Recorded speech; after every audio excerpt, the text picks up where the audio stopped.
Are we filming? Sure. Oh, okay. Yep, we are.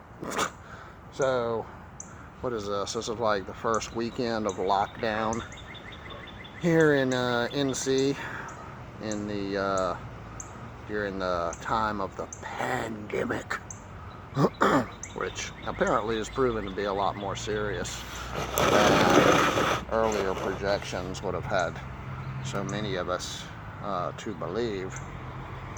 But yeah, it's like everything's shut down. Despite how you can hear a tractor trailer going through the neighborhood. Yeah, I'm not sure what that was all about. I don't know. But it's actually been pretty cool. Everybody's kind of like doing their thing and making the best of it. Yeah, and all our neighbors seem really cool. I mean, everyone's keeping their distance but being real friendly, Right. I mean, like you say, making the best of it as much as they can. Yeah. And we're doing, I had 2 consultations today. We kept the social distancing, allotment, say what was 6 feet or some shit. And then, And I've been productive. We both, Yeah. we've Like, been we've both very been, productive. We got like, lots of shit done. Yeah, around like I got the yard mowed and raked, and I tilled the gardens and gave Keiko a bath, much to her chagrin. But not till Lindemann the garden. What? No. Yeah. Anyway. Good old Till. Yeah. So, but we just it makes you cringe to think about all the businesses that are shut down right now. A lot of the small businesses that are taking big hits. The weight gym, that's a franchise, but my MMA gym, those have, those are two owners. And there's lots of places like that are taking a beating over this. Yeah, and I feel like it's necessary, and it'll be worth the cost.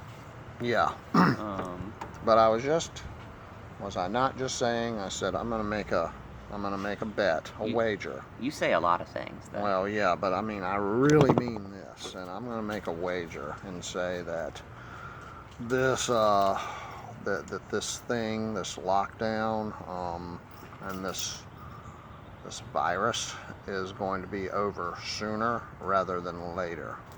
First of all, because from what I understand from medical professionals, that it is seasonal. The other thing that is, I think this shutdown is going to do a lot more. Is going to be very effective in stopping the stalling, breaking this chain of infection. You said something else earlier too. Like the days of you look out for yours and I'll look out for mine. Well, I was talking about this has really put some really harsh lighting on the healthcare system in this country, and this this is mine, and you take care of yours mentality is over.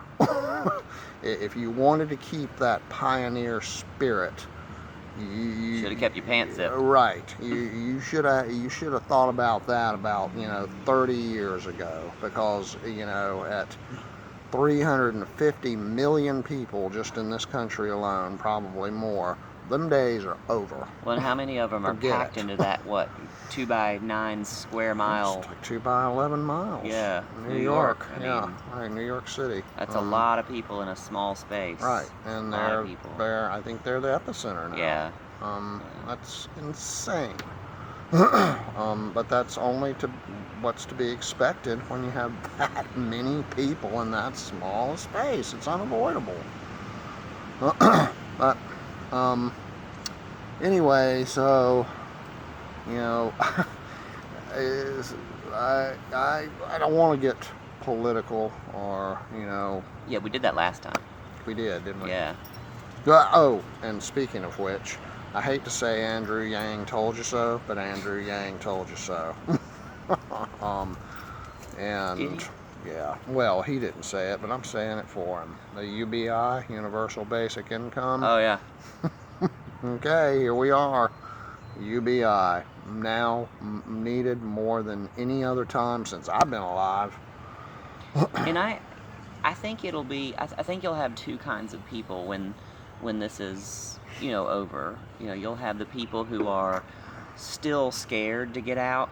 Like they're the adopt a wait and see philosophy, and the people who are so frustrated being in lockdown that they're just like they're gonna hit the ground running and they're gonna like jumpstart the economy. I know I will. Yeah. Well, and a lot of people. Yeah. I mean, but it's and I think most people are gonna go. They're gonna want to get themselves financially somewhat more stable.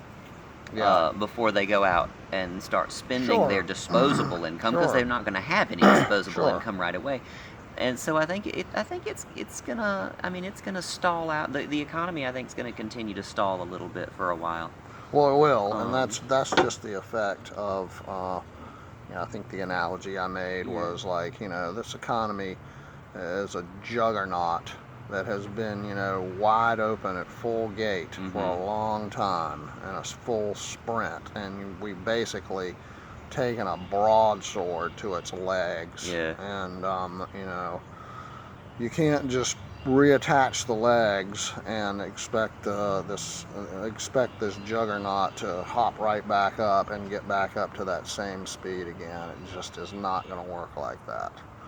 And I think that's one of the more troubling. And it makes me wonder what sort of what the short and long term discriminatory ramifications are going to be experienced by certain people of Asian descent for a while as well. Probably. I mean, well, they probably will be. I mean, I've heard a lot of people say they ain't gonna buy nothing from China. Well, first of all, then you're not gonna. That's almost like saying I don't want my money to say "In God We Trust" on it. Everything comes from China. Yeah, I know. But even even the people, like in the automotive industry and tablet cell phones have come to the realization that maybe getting all our stuff from one country might not be such the best idea. Maybe we should, diversify where we get our stuff from.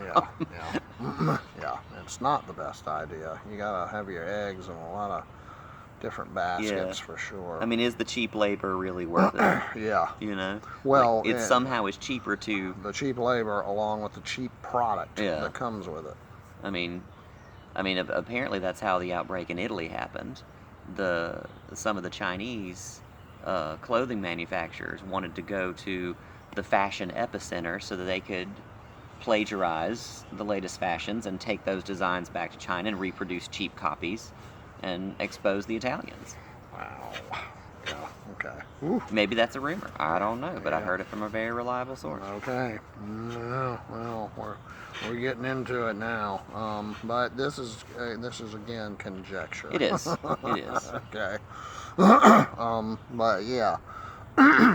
And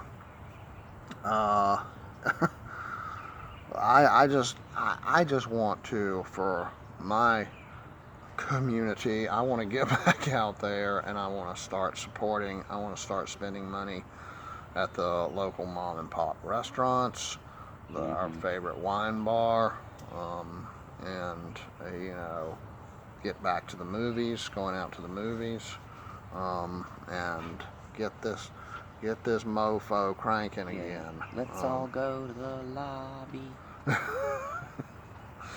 Yeah, that's just fairly recently, isn't it? That's not too old. That's about 60 years old, maybe. What? It's not that old. It is not that old. But anyway, I had to have a little absinthe earlier, so I'm kind of subdued. And Cause my gut hurt. His tummy was hurting because of the frozen pizza that neither one of us really should have eaten, but Yeah, we won't did it say anyway. where. Yeah, we won't say where. Yeah. We won't say which one. But anyway, yeah, be careful about those frozen pizzas, especially the ones that are like $7 for a whole damn pizza. I made bread today too, and that didn't seem to sit well either. See, I think it was more The pizza. the pizza, and the Right. bread by itself. I don't think would have, and if it had, it certainly wouldn't have, to this extent. Because I'm starting to feel like I can go after that New York strip now.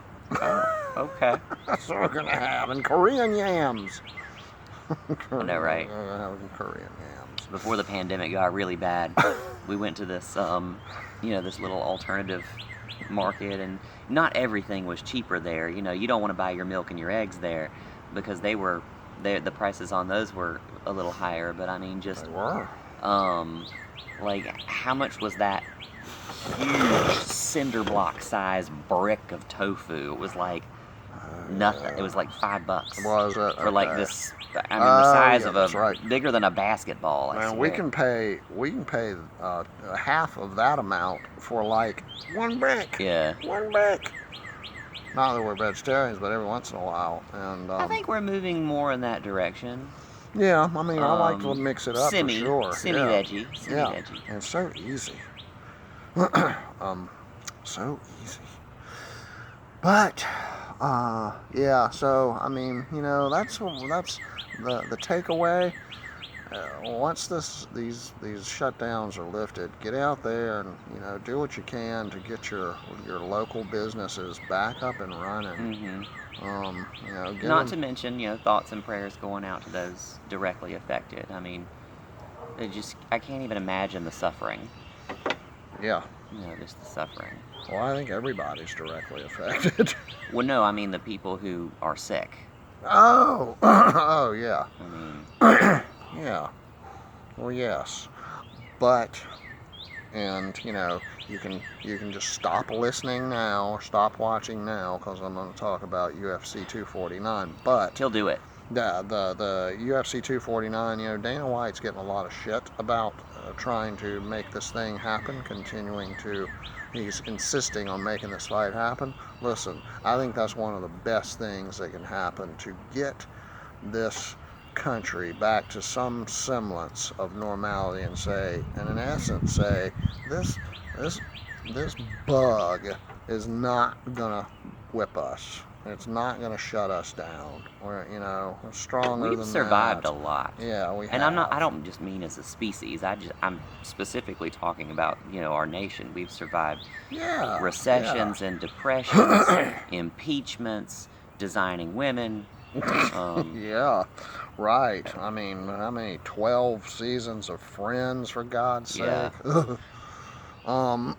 But I think it's really important that fight happen, and for far more reasons than it's the 5th time they've tried to make Khabib Ferguson happen. And I don't think they should hide the fact that that there is no audience. No, I think it's important to be able to look back, in the future and say, this is what was going on. Let's not pretend that it didn't happen. Yeah, I watched the last. It was a fight night fight, the one in Brazil that they did with Lee and what's the guy's name? Where Lee tapped, but he didn't tap. Mm-hmm. Anywho, that was hilarious. That was He's like, dude, funny. you tapped. I don't know what you're doing. I was like, why are you grabbing him around the waist? I mean, he wants to give him a hug. Yeah, that was too funny. It's just like, dude, you're done. Kevin Lee is something else, buddy. like one of those restaurants where you have the steak the size of a Great Dane, Yeah. and if you finish it, it's free. But you can't go to the bathroom and vomit and come back and continue to eat. Right. There's rules here, Yeah. and when you tap, you're done. I was like, oh, wait a minute. Was he trying to, like, you know, talk to him? Because I know that was a tap. Just to clarify, I'm not advocating the consumption of Great Danes. No, I was no, not advocating that. I hope people No, know that. Boris, no one's gonna eat you. He's concerned. No, he's not. No, he's not. Well, he's half pit. So Yeah, he is doesn't- half pit. So anyway, we just wanted to do a howdy from the shutdown here in North Carolina. And read a book. Yeah, well, yeah. Turn off the that's Netflix and read a book. Yes, whether it's on the Kindle or Yeah. what. Yeah. Look at all this. It's gorgeous out here. It is. Oh, and step outside. I mean, Yeah. you know, stay away from people, but step outside. Well, yeah. And maintain that social distancing. And look, it's tiki time. It is tiki time. Tiki time. Welcome. So yeah, that's it. Stay well, stay safe. You know, stay inside. And let's go ahead and wrap this thing up, because this is, I think, everybody's fed up with this. And we wanna all get back to our bars, our restaurants, our gyms, And let us know what books you read. yeah, do that too. Yeah. The Redneck Manifesto. Okay. Moby Dick. Alrighty. Dante's Inferno. Anyway, Oh. we'll see you later.